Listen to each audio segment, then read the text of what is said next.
Hi guys, it's Holly Schultz from babygizmo.com. This is the Baby Gizmo Mama Tip of the Week.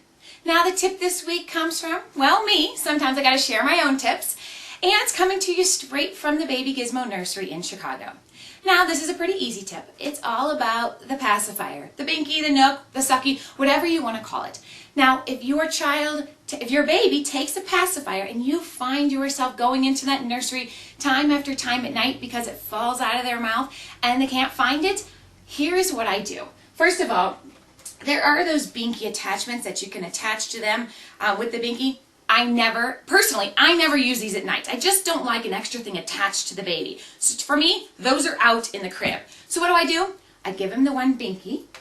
Then I sprinkle about 4 or 5 more binkies in the bed all around the baby. Now this isn't going to work with a brand new baby because of course they're not going to find their own binky. But as your baby gets a little bit older, their chances of finding one of the 5 binkies is much greater than finding that one. So just throw in a few extra binkies in their crib and you might not have to make so many trips into the nursery during the night.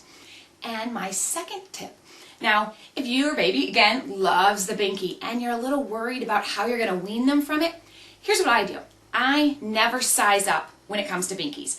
I buy the newborn binkies and that is it. You know, they're size 2, they're size 3, the nipple just gets gigantic. I never do it because when my child, starts to get into toddlerhood, past 1 years old, I figure if the nipple is too small for their mouth, maybe they're just going to become disinterested in the binky because it isn't going to satisfy them like it did when they were a baby. So it's going to be much easier to wean them from the binky. And you know what? It worked for my kids. Now it's not going to work for every child, but it's worth a try. So stick with the newborn binkies and it just might be a little easier to get rid of the pacifier when the time comes.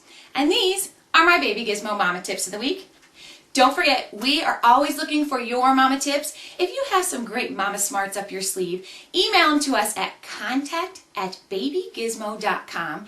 Each week we're going to pick one mama's tip, turn it into a video, and we're going to send that mama a great gift of appreciation just for sharing her mama smarts. And I'm Holly Schultz from babygizmo.com.